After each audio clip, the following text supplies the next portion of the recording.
The morning fog clung to Harland like a wet shroud, curling through the crooked streets and sticking to the boots of anyone daring enough to walk them.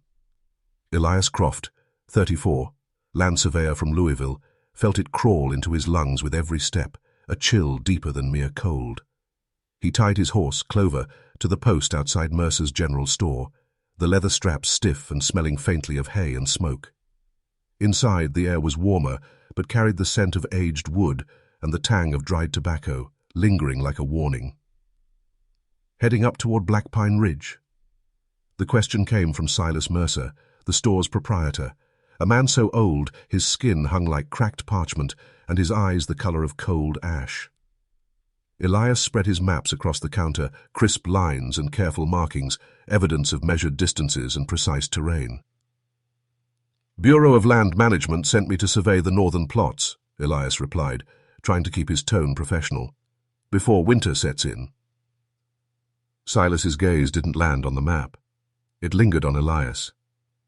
"Ain't nobody gone up that trail alone since '94, he said quietly, his voice almost lost among the creak of the store's wooden floorboards. Elias offered a polite smile, the kind city men give when they politely dismiss local superstition. "I appreciate the concern, Mr. Mercer, but I've surveyed rougher terrain than Kentucky hills." The old man said nothing further. He merely folded his hands on the counter and stared past Elias at the door, as if expecting something or someone to emerge from the mist. Outside, the town seemed to hold its breath. Children who had been squealing in the street moments ago vanished, and two women washing laundry on a porch froze mid-scrub. One, young and pale, stepped to the edge, her eyes tracing the tree line where the Appalachian forest began, a wall of dense oak and hemlock, dark as iron. "Mister?" "Sure," he called softly. "You got family?" Elias paused. "A wife in Louisville?"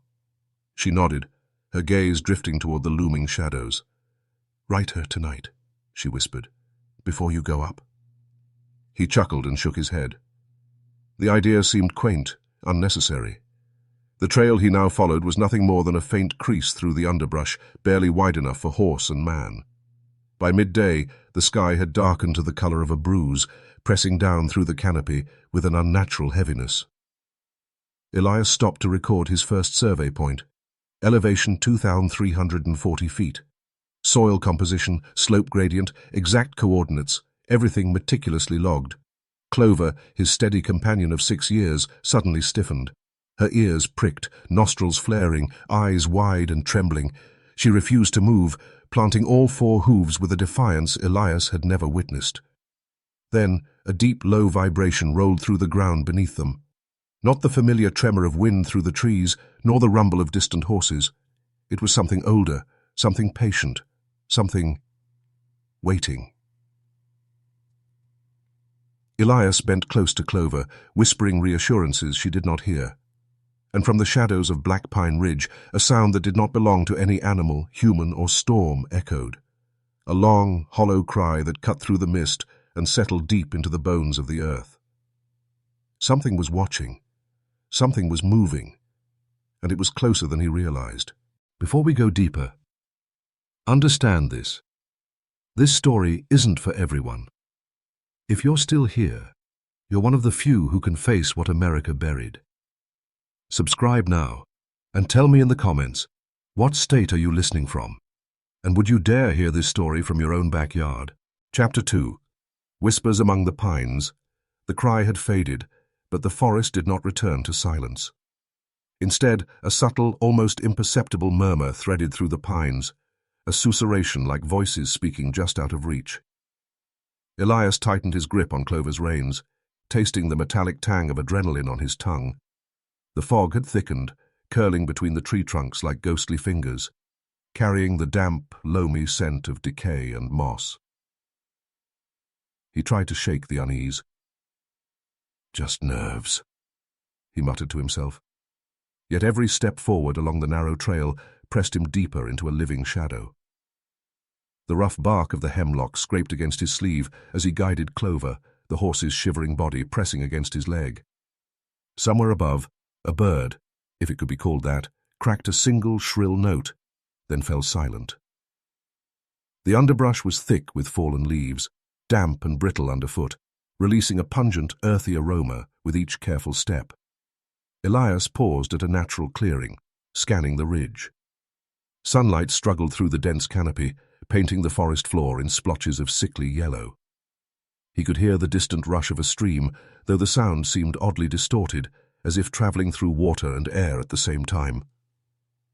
"Clover," he whispered, scratching behind her ears. She trembled still, nostrils flaring.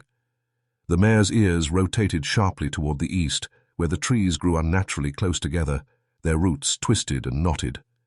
The smell there was different, faintly sweet, like rotting fruit mixed with the iron bite of blood.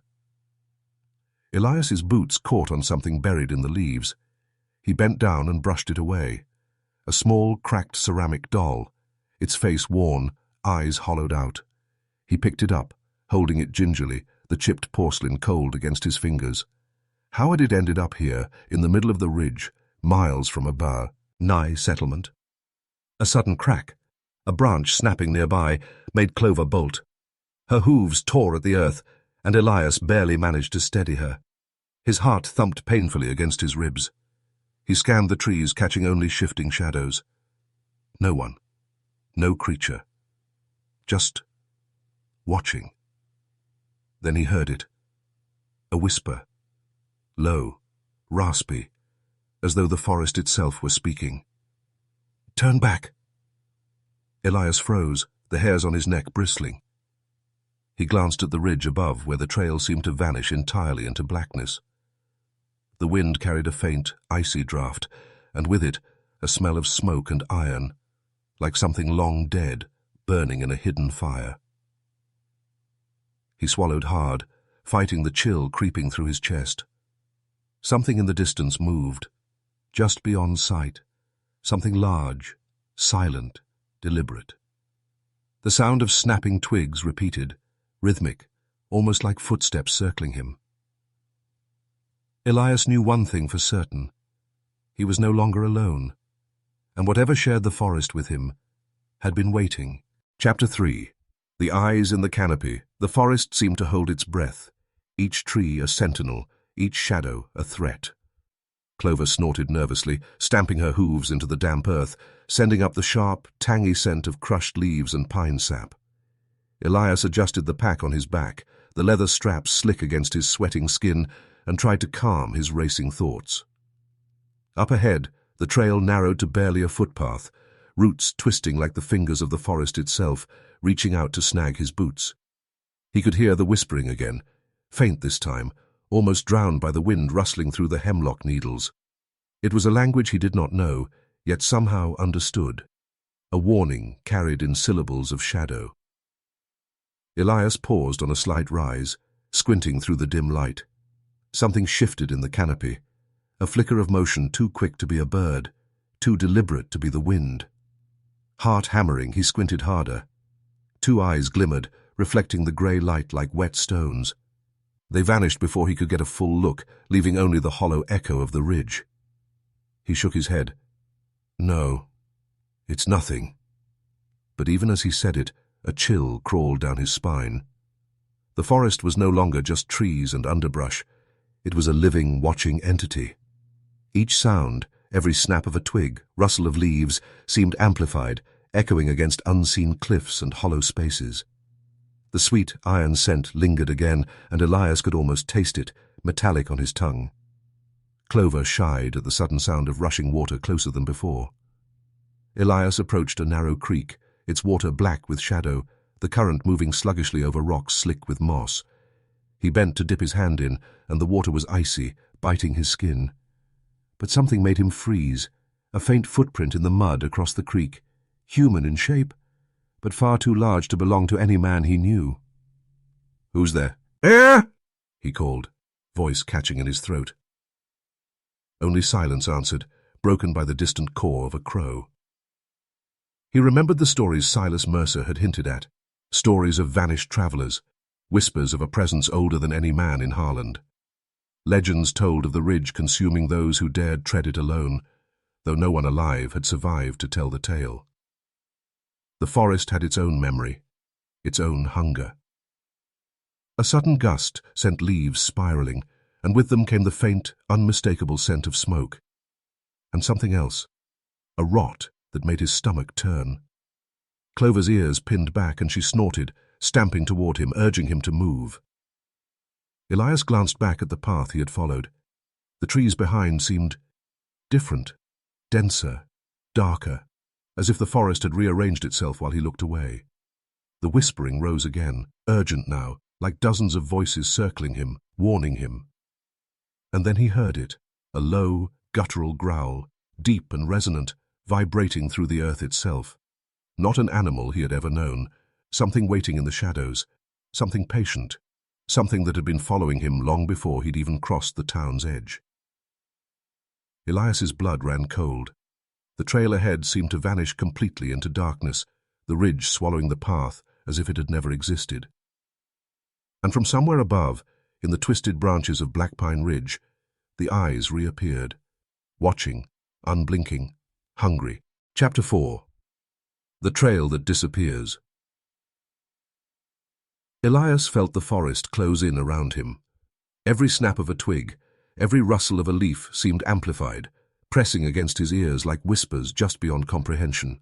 Clover pawed at the muddy trail, her flanks heaving, nostrils flaring with the scent of wet earth, pine, and something darker, something sour, metallic, like blood long dried and disturbed. He pressed forward, gripping the reins tightly, boots slipping in the wet soil.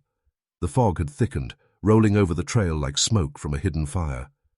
The trees had become towering black silhouettes, their branches gnarled like the hands of old witches reaching across the narrow path.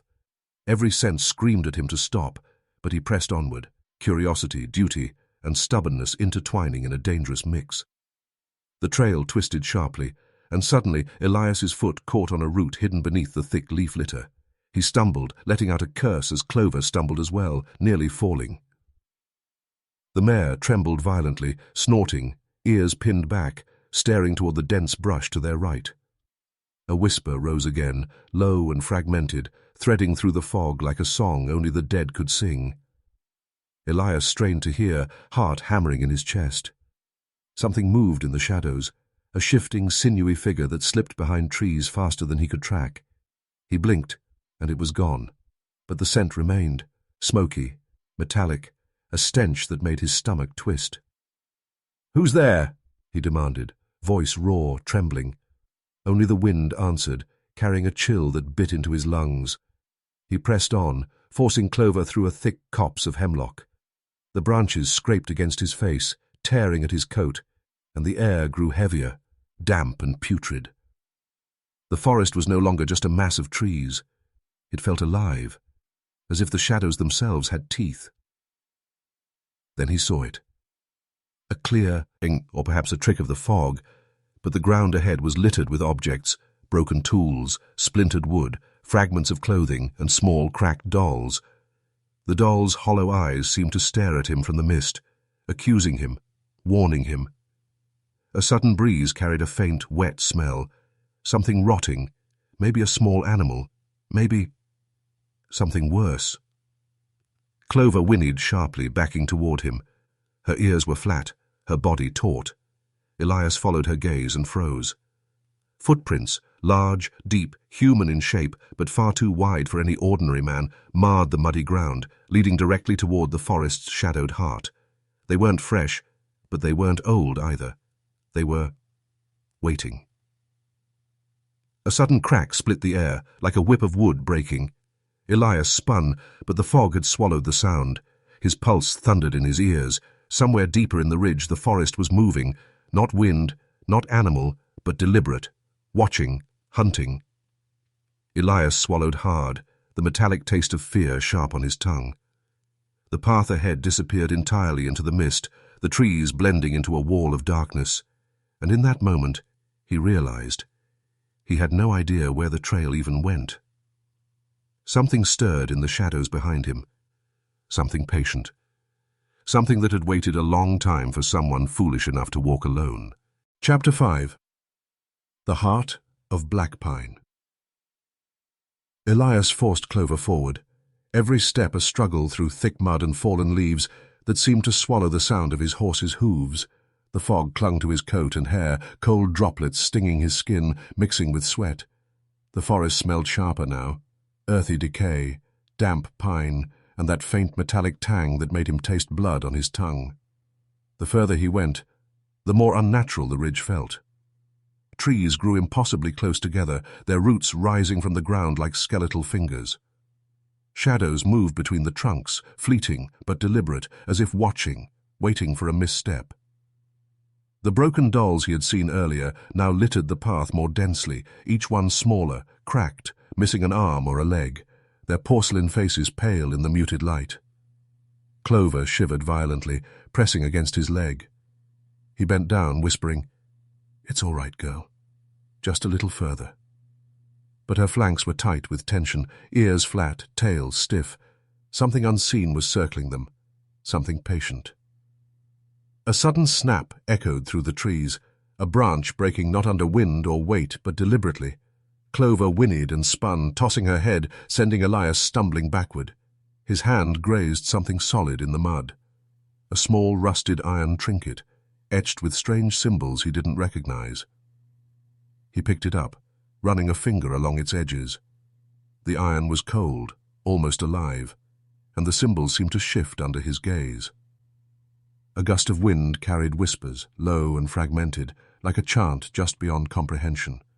Leave, leave, leave. Elias's stomach knotted.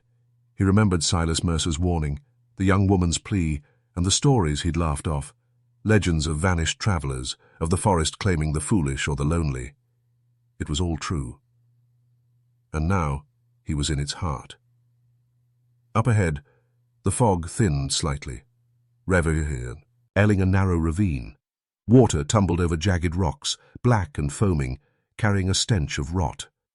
Something lay at its edge, cloth, tattered and dark, sticking to the mud. Elias approached cautiously, every nerve screaming. He knelt, touching it with the tip of his glove. It was a piece of clothing, old, worn, but unmistakably human. The smell hit him suddenly, sweat, earth and decay. He staggered back, heart hammering, breath coming in short, sharp gasps. He had no doubt. Someone, or something, had been here before him recently, and not just anyone. Clover whinnied again, ears twitching. Elias looked up. Between the trees, just beyond the ravine, a figure stood, tall, cloaked in shadows, face hidden by the mist. It didn't move, yet its presence was undeniable, pressing down on him like a physical weight. The whispering grew louder, almost a chorus, urging him to turn back, to flee, but curiosity, stubbornness, and fear held him rooted. And then, in a voice that was both everywhere and nowhere, rasping like the wind through dead branches, the figure spoke. "You should not have come alone." Elias's blood ran cold. The forest seemed to close in. The air thickened with an acrid stench, the ground beneath Clover's hooves vibrating faintly, like the ridge itself was alive. He realized, with a sudden sickening clarity, leaving might not be an option. Not yet. Chapter 6. The Breath of the Woods. The figure did not move, yet its presence pressed against Elias like the cold weight of the fog itself. Clover pawed at the mud, her nostrils flaring, ears pinned flat, sensing what he could barely comprehend. The forest smelled sharper now. Damp earth, iron, and something acrid, almost burnt, that made him gag. Who's there?" Elias whispered, his voice trembling. Only the faint rustle of leaves answered, but the figure seemed to lean closer, not walking, not running, just waiting. A strange, almost imperceptible vibration ran through the soil beneath Clover's hooves. Elias's fingers tightened around the reins, tasting the bitter metallic tang of fear on his tongue. He took a cautious step forward. The air grew heavier with each breath, thick with the scent of wet pine and decayed leaves. His boots sank slightly in the soft mud, the trail beneath him seeming less a path and more a passage into something ancient, something patient. Then he heard it, a whisper, soft but urgent, threading through the trees like smoke. "Turn back." Elias's heart pounded. He had to see it, had to understand. Pushing Clover gently forward, he rounded a gnarled oak and froze. The clearing he entered was like stepping into another world. Broken tools, rusted and twisted, littered the ground alongside fragments of tattered clothing. The dolls were here too, their hollow eyes staring blankly from the mist. And in the center of it all, a shallow pit had been dug, its edges uneven, filled with leaves and dark soil. Something lay beneath, a mass that shifted subtly, like it was breathing. Elias felt bile rise in his throat. The smell was unbearable now, iron and rot, the unmistakable odor of something once alive, now corrupted by time and decay. He stepped closer, compelled by fear and curiosity alike. The shifting in the pit grew more pronounced, a low, wet sound emanating from beneath the leaves. "Who's there?" His voice cracked, echoing unnaturally. The fog seemed to respond, curling closer around him, pressing against his ears, damp against his skin.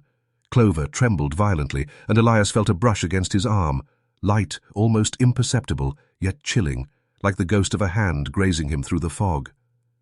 And then the whispering coalesced into words, clearer now, almost human.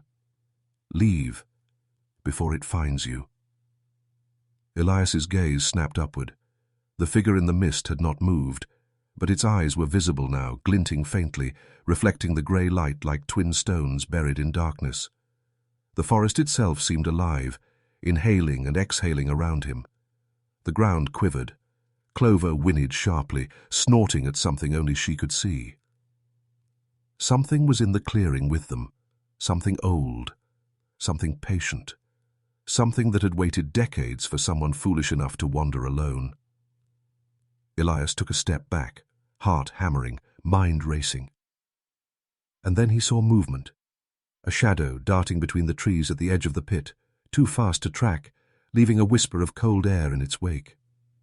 He realized, with a sudden, sickening clarity, the ridge was no mere forest. It was a predator. And it had just marked him as prey. Disclaimer: this story is purely fictional. Any resemblance to real people, places, or events is entirely coincidental. Chapter 7. The Rusted Relics. Elias's hands shook as he held Clover's reins, the mare stamping nervously, nostrils flaring. The clearing smelled thick with rot and iron, each breath tasting sharp and metallic on his tongue. The fog twisted between the gnarled trunks, curling around him like smoky fingers, carrying whispers that scraped along his eardrums. "Leave, leave, leave." His eyes scanned the pit again. The mass beneath the leaves had stopped moving, or perhaps it had learned to wait, perfectly still, patient. Rusted tools protruded from the mud. A pickaxe head, a shovel with a splintered handle, and a small, jagged saw. Each had been used and long ago. The air reeked of old sweat, damp earth, and the faint, nauseating stench of decayed flesh. Elias swallowed hard, tasting bile.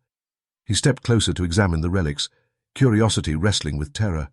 Every instinct screamed for him to turn back, yet some stubborn, foolish part of him, a surveyor's need to document, pushed him forward.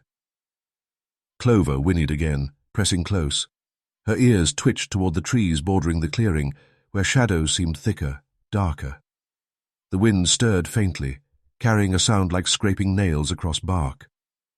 Elias froze, his skin prickling. The ridge was alive with something he could not see, something waiting, circling. His foot caught on a small object, partially buried in the mud.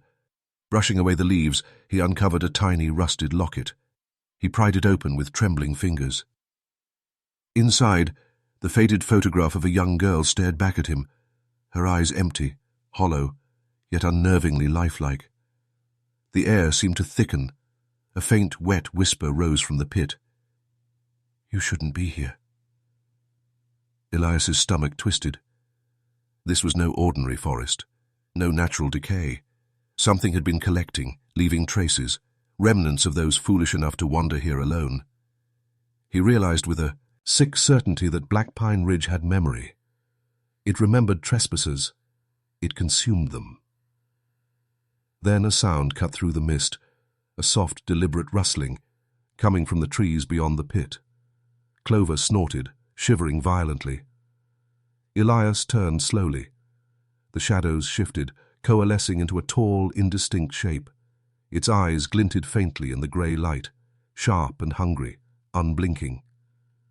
He could feel it watching, studying him, measuring his fear. The whispers rose in urgency, circling his mind like a tide. Turn back, turn back, turn back. But it was too late. The locket slipped from his fingers, falling into the mud with a wet plop. Clover whinnied, and the shape moved, faster than he could track, slipping between the trees like liquid shadow. The forest groaned, the earth vibrating faintly beneath him. Elias took a step backward, then stopped cold. He realized the pit had changed. The edge was no longer clearly defined. Mud and leaves shifted unnaturally, forming shapes, patterns, almost like hands reaching from below, waiting to drag him in. And above him, the canopy seemed to sway in time with something unseen, a silent heartbeat that pulsed through the ridge itself. Elias shivered. Somewhere deep in the shadows, the shape moved again, and now he heard it clearly, the sound of breathing, slow, wet, patient, close, and it was coming for him. Want to read Chapter 8? Just say next, or tell me any changes. Chapter 8. The Breath Behind the Trees. Elias's heart thundered against his ribs, each beat matching the pulsing vibration in the forest floor. Clover trembled beneath him, her sides heaving, ears pinned back, nostrils flaring at scents only she seemed to perceive. The clearing was no longer a place of examination. It had become a trap, every object, every shadow, charged with unseen menace. The fog swirled unnaturally, curling around gnarled roots and splintered trees like fingers reaching for him. The metallic tang of fear clung to the air, mixed with the acrid scent of rot and wet leaves. Every inhale filled his lungs with it, and he gagged, tasting earth and iron on his tongue. From the edge of the clearing, a movement caught his eye. A flicker, just beyond the pit. The shadow he had glimpsed earlier seemed closer, shifting between the hemlocks. Slow, deliberate, watching, breathing. Elias swallowed hard, feeling the chill crawl up his spine. "Who's there?" His voice trembled, carrying only into the mist. But this time the forest answered, not with whispers, but with a breath, a low, wet exhalation that seemed impossibly close, as if the thing had stepped right behind him. He spun, heart leaping into his throat. The trees were empty, or so he thought. Then Clover whinnied sharply, backing up, pressing herself against him. Elias froze, straining his ears. There it was again, breathing, slow, deliberate, wet, and close. The sound moved with him, as if something unseen followed every step. He stumbled backward toward the pit, eyes darting. The locket he had dropped earlier gleamed faintly in the mud. A cold dread washed over him. Something was aware of him, something patient, ancient, and hungry. The whispers rose again, frantic now, threading through the fog. "Leave! Leave! Leave!" Elias's boots sank into mud as he stepped too close to the pit's edge. A hand, or so, something shaped like one, seemed to curl from the leaves, grabbing at nothing, yet tugging at the air, as if testing him. Clover snorted, bolting a step sideways, nearly dragging him into the pit. And then he saw it, or thought he did. Between two trees, a figure emerged. Tall, obscured in shadow, face hidden, yet the faint glimmer of eyes reflected the grey light like wet stones. Its presence pressed against him like ice. The forest around it seemed to move in tandem, the fog curling and thickening with unnatural purpose. Elias stumbled, tasting fear bitter on his tongue. The whispers became more insistent, weaving into a chorus of warnings. Turn back, before it finds you, before it claims you. A sudden sound, a wet, scraping noise, rose from the pit itself. The mass beneath the leaves shifted violently, a reminder that the forest had teeth, claws, and patience. Elias realized the truth in a rush of terror. The ridge did not merely watch. It waited. It hunted. And it was never forgiving. Clover whinnied again, panic erupting in her voice. Elias clenched the reins, trying to steady her, trying to steady himself. But the eyes in the shadows, the whispers in the mist, and the shifting shapes in the pit all pressed closer, closer, as though the forest itself were exhaling, preparing to strike. And then something moved behind him, a presence so close that the breath hit his neck, cold and wet, tasting of decay. Chapter 9. The Whispering Shadows. Elias froze, every nerve taut as the cold breath brushed the back of his neck. Clover trembled violently beneath him, nostrils flaring, ears flicking toward the invisible threat. The fog twisted between the gnarled oaks, curling like serpents, carrying the metallic tang of old blood and damp earth that made his stomach churn. The forest seemed to hum with anticipation, each whisper threading through the mist. Fool. Foolish. Alone? He swallowed hard, tasting fear on his tongue, the bitter tang of iron and sweat mixing with the earthy rot of the ridge. His eyes darted across the clearing, searching for the source. The pit shifted subtly, leaves rustling, a wet, almost breathing sound emanating from beneath the soil. Something alive, or once alive, lurking, patient, waiting. Then he saw movement, shadows flickering just beyond the pit, shifting unnaturally against the dim light. They were too quick to be trees swaying in the wind, too deliberate to be animals. Elias felt a cold sweat run down his spine. The ridge was watching him, calculating, learning, feeding on fear. He took a cautious step backward, boots sinking into the wet mud. His hand brushed something buried in the leaves. Another doll, smaller this time, its porcelain face cracked, one eye missing. The smell was stronger here, decay and something acrid, a warning he could not ignore. "Who's there?" he demanded, voice cracking. Only silence answered, broken by the faint rustle of leaves and a soft, wet scraping from the pit. Clover whinnied again, stamping, urging him to move. Elias's mind raced. The stories Silas Mercer had whispered, the warnings of the townsfolk, they had all been true. Blackpine Ridge had a memory, a hunger, and it marked its prey. His survey, his maps, his calculations, all meaningless here. He was a trespasser, and the forest knew it. Another sound ached him, low, guttural, almost like a voice, but not human. It rose from somewhere deep in the shadows, carrying the weight of decades, maybe centuries, of death. The fog thickened, pressing against him, damp and cold, the forest alive with whispers, shadows, and secrets. Elias took a deep breath, trying to steady himself. His hands trembled, gripping the reins of Clover tightly. He had to move, had to escape, but the trail ahead seemed swallowed by darkness. The pit shifted again, a wet, sucking sound, as if it wanted to pull him in, test his resolve. And then he heard it clearly, a voice, raspy and chilling, speaking from somewhere both near and impossibly far. "You should not have come alone, and now you will not leave." Elias's blood ran cold. Clover shivered violently, her hooves stamping the mud as if to protest.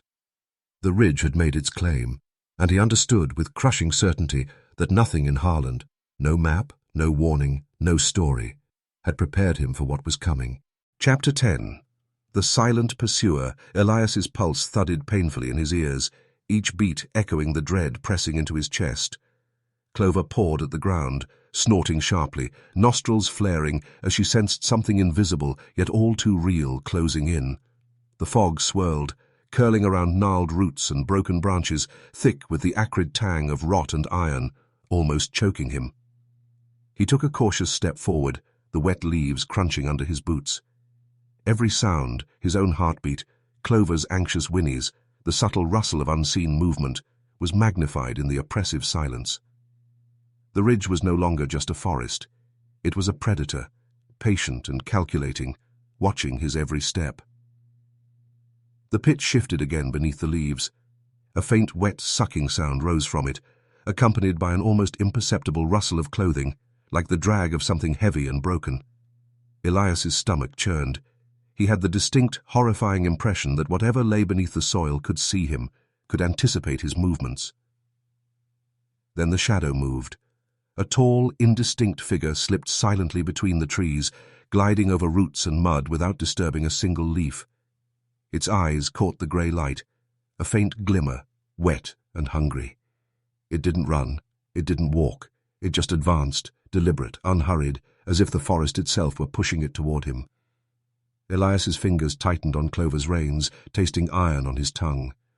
The whispers swelled again, urgent, overlapping. Fool. Alone. Claimed. He stumbled backward, slipping on the mud. Clover whinnied, spinning, ears flat, and he barely kept his balance. The figure paused, tilting its head slightly, as though amused at his terror. The fog pressed closer, wrapping him in damp cold, carrying scents of wet earth, iron, and decay. Every instinct screamed to flee, yet the path behind seemed to have vanished into shadi. A low, guttural sound rose from the pit. Elias froze. It was close now. Something alive, or once alive, waiting for him. He felt its gaze on him, penetrating, patient, omnipresent. The forest seemed to pulse with the rhythm of a hidden heartbeat, each beat drawing him deeper into its web. Clover shivered violently, pressing against him. Elias could feel the ridge pressing in from all sides, the whispers growing more insistent, forming words that dripped like venom. Leave. Or be taken. A sudden movement in the mist, a flicker between two trees, made him spin, and his breath caught in his throat. The figure was closer now, unnervingly so, yet it made no sound. The air around it seemed colder, heavier, carrying the metallic scent of blood, and something old, something very old. Elias's mind raced. The stories he had dismissed, the warnings from Harland, every word now made sense. Blackpine Ridge didn't just hide its dangers, it claimed them, and he had walked straight into its grasp. Then he heard it clearly, the wet, dragging sound of something moving behind him, deliberate, slow, patient. He dared not look back, but he could feel it, smell it, taste it in the cold iron tang in the air. And somewhere, from deep within the shadows, a whisper hissed his name. Chapter 11. The Forest That Breathes. Elias's legs ached from the uneven trail, boots sinking into mud that smelled of wet earth and decay. Clover trembled beneath him, ears swiveling frantically, as if listening to sounds he could not hear. The fog had thickened to a near-solid wall, clinging to his coat, soaking his hair, carrying the faint, metallic tang of old blood and the acrid stench of smoke. He could feel it. Something watching, moving, patient. The whispers had grown louder, urgent, overlapping in a low, hissing chorus. Fool. Alone. Claimed. Every instinct screamed at him to turn, to flee, but the forest had closed behind him. The trail he had followed no longer existed. Twisted roots and shadows had erased any path of retreat. The ridge was alive, and it had trapped him. A sudden rustle behind him made Clover rear, snorting sharply. Elias spun, heart hammering, but saw only fog and twisted trees. Then the air shifted, a wet, fetid breeze brushing across his neck, carrying the unmistakable scent of decay, of something recently disturbed. He forced himself forward, inch by inch, past a cluster of gnarled oaks whose roots twisted like skeletal hands. His fingers brushed the bark, rough and damp, carrying a faint, lingering taste of iron on his skin. The whispers rose again, urgent, almost human. Leave, before it finds you. Then he saw it. A flash of movement, a dark, indistinct shape weaving between the trees. Its eyes glimmered faintly, reflecting the grey light, sharp and unblinking. It didn't approach quickly. It didn't need to. The ridge itself seemed to push him toward it, every step forward a step into the predator's waiting jaws. Elias stumbled over a root, falling hard onto the damp leaves. Clover whinnied beside him, pressing against his side. He could hear it now, a low, guttural breathing, wet and deliberate, coming from the shadows ahead and behind at the same time. The forest was closing in, alive, pulsating with hunger. A sudden movement in the pit caught his eye. The leaves shifted violently, revealing a mass beneath, something that squirmed, pulsed, and writhed as though aware of him. A smell of rot and iron rose sharply, making his stomach twist. He realized with a cold, sinking dread that the pit had been feeding on trespassers for decades. The figure stepped closer from the shadows, silent but immense. Its eyes locked onto his, wet and gleaming, and for the first time, Elias felt true, bone-deep terror. The whispers coalesced into a single, rasping warning. You should have stayed in town. Alone. You will not leave. Elias scrambled backward, mud and leaves scraping his palms. Clover pressed tight, ears flat, snorting in terror. The forest itself seemed to exhale, a living wall of cold mist pressing him toward the pit, toward the shadow, toward something ancient and patient. And in that moment, he understood the truth. Blackpine Ridge did not merely hide its secrets, it hunted them, it consumed them, and he was its newest prey. Did you know long before modern urban legends, one of the oldest mysterious tales tied to the Appalachian backwoods, including eastern Kentucky, is the story of Swift's silver mine. According to early American folklore, an Englishman named Jonathan Swift supposedly discovered a rich silver mine in the Appalachians around 1760. Locals in eastern Kentucky, southwest Virginia, and eastern Tennessee carried the tale for generations.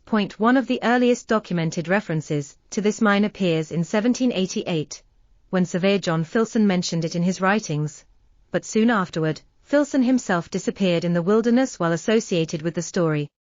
Later, in 1792, pioneer James Herod ventured into the Kentucky woods with a companion, allegedly in search of this mine, and never returned. His body was never found. Folk accounts suggest betrayal and wilderness dangers played a role, though exact facts remain unknown. Modern geological surveys, including an 1854 expedition by Professor David Dale Owen, found no actual silver deposit, only common minerals, suggesting the mine was a myth or misidentified resource. Still, the story persists as one of Appalachia's earliest and most enduring mysteries, a vanished treasure and missing men in the ancient mountains. Chapter 12. The Heartbeat Beneath. Elias's breath came in ragged bursts, cold mist curling from his mouth and mingling with the fog that pressed down like a living weight.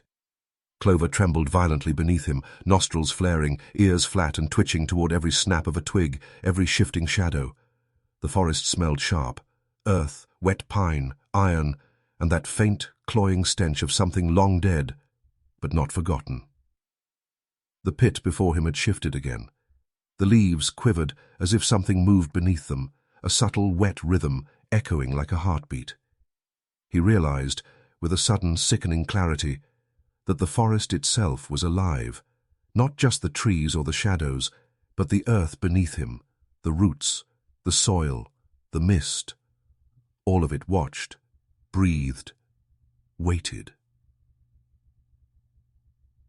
A low, wet growl rolled through the clearing. Elias's stomach clenched as he stumbled backward, mud splattering across his boots. Clover pressed against him, shivering violently. The whispers had grown urgent, frantic, wrapping around him like threads of ice. Turn back. Leave. Claim. Claimed. From the shadows, the figure moved again. Silent. Fluid.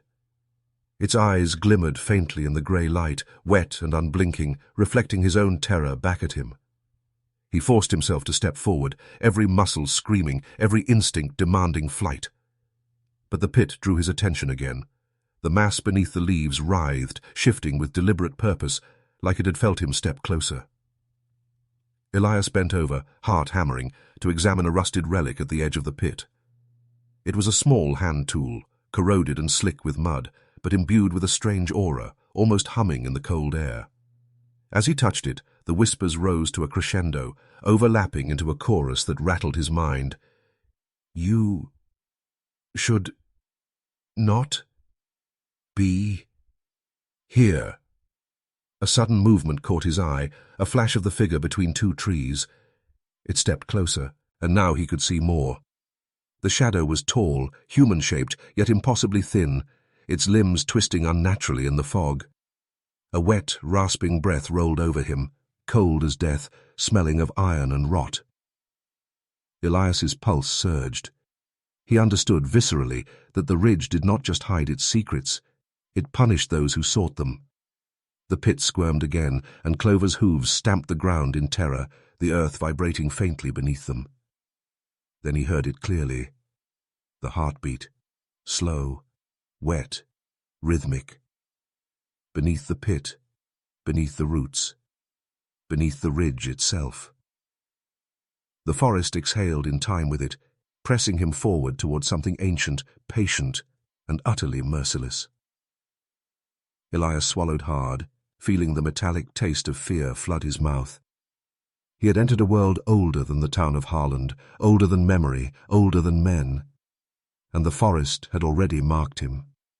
Something stirred behind him, closer, waiting, hungry.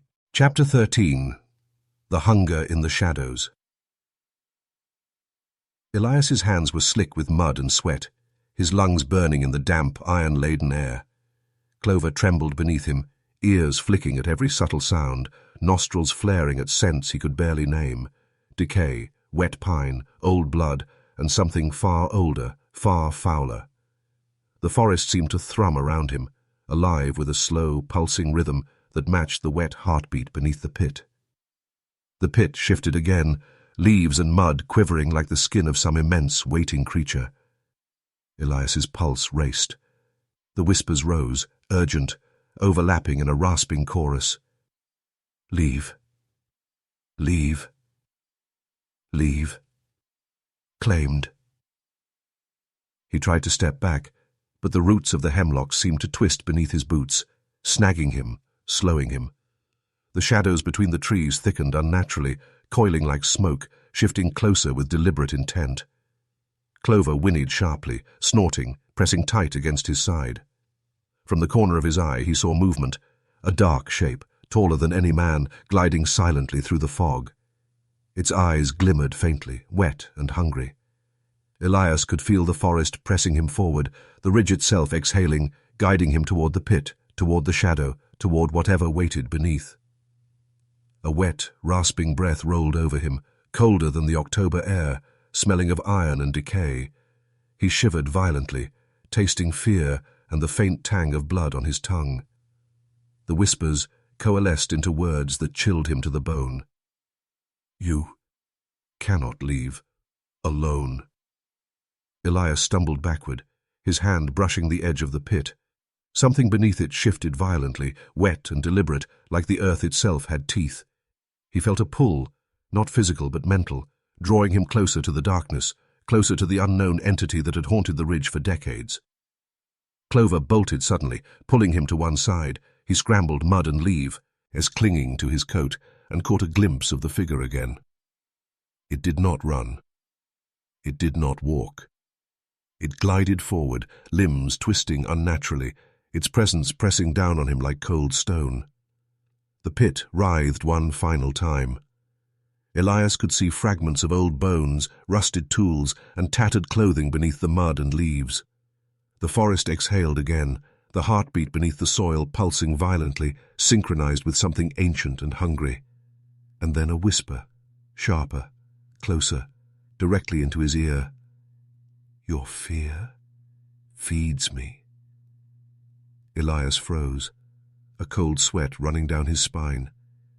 He realized with sickening clarity that he had not entered the forest alone. He had entered its lair, and whatever watched from the shadows was not waiting. It was preparing. Chapter 14. The Ridge That Moves. Elias's heart pounded in his chest, each beat echoing in his ears like a drum. The fog pressed against him, thick and suffocating, curling around his coat, chilling his skin. Clover trembled beneath him, stamping her hooves, nostrils flaring, every sense alert to the unseen predator circling them. The forest smelled sharper than ever, wet pine, earth, rot, and a metallic tang that made his stomach twist. The pit squirmed beneath the leaves again, rising slightly as if testing him. Something deep in the soil moved, wet and deliberate, pulsing with the heartbeat of centuries. Elias swallowed hard, tasting iron and fear on his tongue. The whispers rose again, urgent, overlapping in a chorus that chilled him to his bones. Leave, leave, leave. Claimed. A shadow flickered between two twisted oaks, taller than any man, limbs unnatural in their twist, eyes glinting faintly in the grey light. It did not walk. It glided, flowing through the fog as if carried by the ridge itself. The forest seemed to pulse in tandem with it, each tree swaying subtly, each root twitching, alive. Elias stumbled backward, boots slipping in the mud. Clover pressed tight against him, shivering violently. The forest had closed in, the trail ahead swallowed by shadows and fog. Every instinct screamed to run, yet the ridge seemed to rearrange itself with every step, guiding him towards something waiting, ancient and patient. A low, wet growl rose from the pit, accompanied by the faint scrape of something being dragged across mud and leaves. Elias froze. He could smell the rot, the iron, the decay rising sharply, suffocating him. His pulse raced. He had to act. But the forest was not just around him. It was above him, beneath him, pressing from all sides. The shadow moved closer, and for the first time Elias realized it mirrored his own steps, anticipating his movement. Hence the whispers coalesced into a single rasping warning. "You should not be here." Clover snorted sharply, rearing, and Elias had to grab the reins to keep her from bolting. The fog shifted with unnatural speed, swirling into shapes, almost human but wrong, too long, too thin, too hungry. The ridge was alive, intelligent, aware. It had learned him, tracked him, and now it was closing in. Elias's chest tightened. He realized with a cold, sinking certainty that the ridge had no intention of letting him leave, not as he had entered, alone, unprepared. The pit writhed violently once more, fragments of rusted tools, tattered clothing, and human bones glinting through the mud. The forest exhaled in time with the heartbeat beneath, a rhythm older than any living memory. And then he heard it, a wet, rasping breath, inches from his ear. Something moved behind him, patient, relentless, waiting for him to falter. Chapter 15. The Eyes in the Mist. Elias's breath came ragged, each inhale tasting of wet earth, iron, and rot. Clover trembled violently beneath him, nostrils flaring, ears swiveling toward every shifting shadow. The fog had thickened to near solidity, wrapping the trees in ghostly shrouds and carrying whispers that scraped at the edge of his mind. Fool. Alone. Claimed. Ahead, the pit had grown wider, leaves and mud shifting as though something beneath it stirred, alive, patient, waiting. Elias's stomach twisted at the sound, a wet, sucking rhythm, pulsing in time with the heartbeat of the ridge itself. The relics scattered around, rusted tools, broken dolls, tattered clothing, seemed to pulse with it, reminders of every soul the forest had claimed. Then movement. A shadow slithered between the trees at the edge of the clearing, too fluid, too deliberate to be human. Its eyes glimmered faintly through the grey mist, wet and hungry. Elias froze, tasting iron on his tongue. The whispers swelled into a chorus of warning. Leave, leave, leave, before it finds you. He stumbled backward, mud and leaves clinging to his boots. Clover pressed tight against his side, snorting in terror. The forest itself seemed alive, breathing, exhaling in time with the unseen heartbeat beneath the pit. Roots twisted like skeletal fingers, brushing at his legs, urging him forward, deeper into the predator's grasp. The shadow stepped closer, gliding silently over the uneven earth. Its form was human-shaped but elongated, limbs bending at impossible angles. Every instinct screamed to run, yet there was nowhere to go. The ridge had folded in around him, swallowing every path of escape. Elias's eyes caught another movement, something small darting across the mist. A pair of eyes, too bright, too intelligent, watching from a tangle of roots. Another pair appeared, and another. Hundreds of tiny, glimmering eyes, blinking in rhythm with the ridge's pulse, all fixated on him. The forest had eyes everywhere. It was aware. A wet, rasping breath brushed his neck. Clover whinnied, backing against him. Elias forced himself to step forward, heart hammering, boots sinking into the damp soil. The pit writhed violently, leaves and mud shifting, revealing fragments of bones, rusted metal, and something dark, sinewy, alive, or once alive. And then the whispering voice, closer than ever, rasped into his ear. Your fear feeds me. Your steps belong to me. Elias's blood ran cold. The forest had marked him. The ridge had learned him, studied him, and now it would not let him leave without exacting a price he could not yet comprehend. Every instinct screamed to flee, yet he understood with bone-deep certainty the ridge did not merely hunt, it consumed, and he was already its prey. Chapter 16. The ridge claims its prey. Elias's breath came in sharp, ragged bursts, each inhale tasting of wet earth, iron, and something older, decay so ancient it seemed almost alive. Clover trembled violently beneath him, ears flat, hooves stamping at the mud, sensing the predator he could barely perceive. The fog pressed in from every direction, thick and suffocating, curling around trees and roots like grasping hands. The pit before him writhed violently.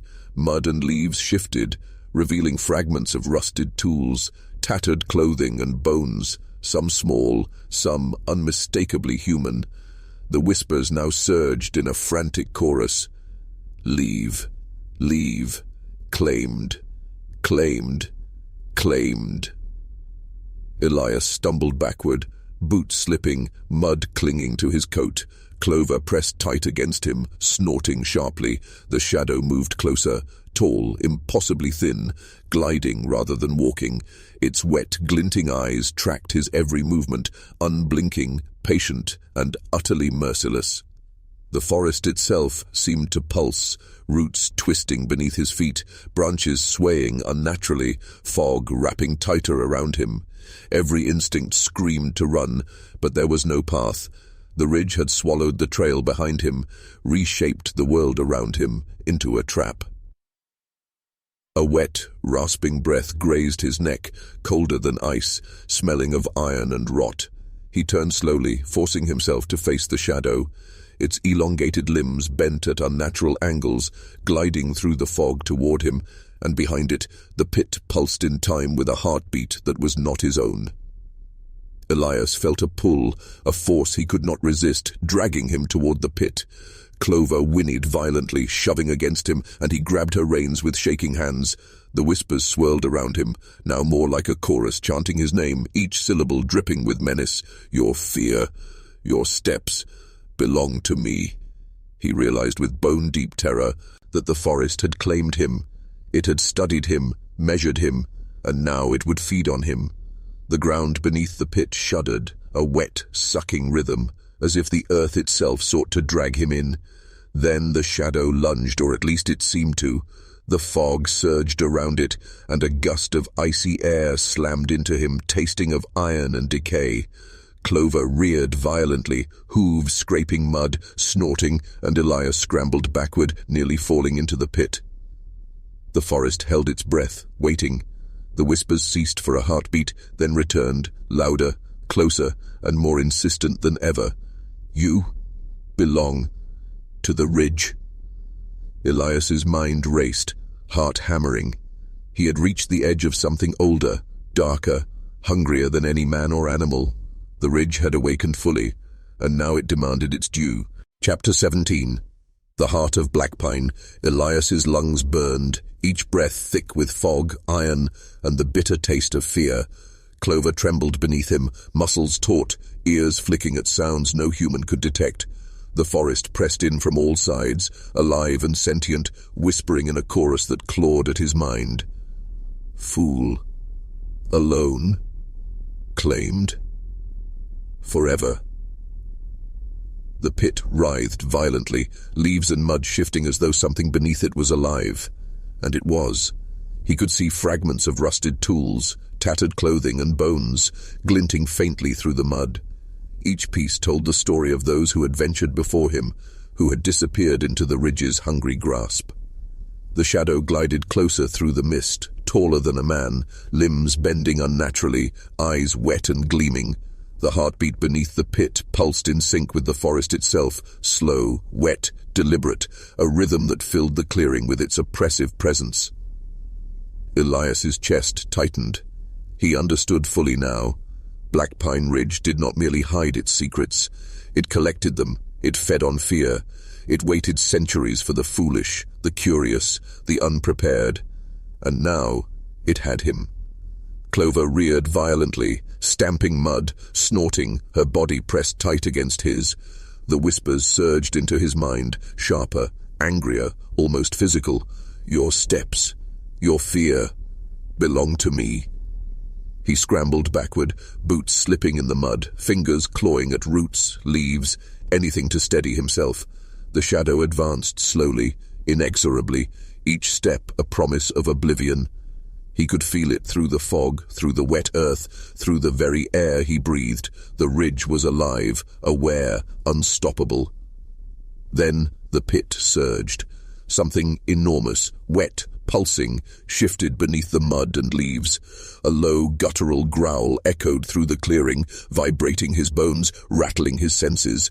The forest exhaled in time with it, branches swaying, as if the trees themselves were leaning in to watch, to claim, to consume. Elias felt his strength fail.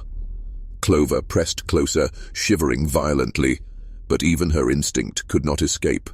The shadow reached toward him, and the fog thickened, curling around his chest, filling his lungs with its cold, metallic taste. He realized the truth. He was already too late. Blackpine Ridge had him, and it would not let go. A final whisper, rasping, close enough that he felt it on his neck, sent a shiver through his spine. Some wanderers never leave. And now, you belong. The forest swallowed him whole. The fog swallowed Clover's terrified whinny. The pit pulsed one last time, wet and deliberate, before silence fell over the clearing. The trees swayed gently, the leaves whispering softly in the wind, as if nothing had happened. But for those who might wander Blackpine Ridge alone, the stories linger. The pit waits, the forest watches, and the whispers never stop. The end.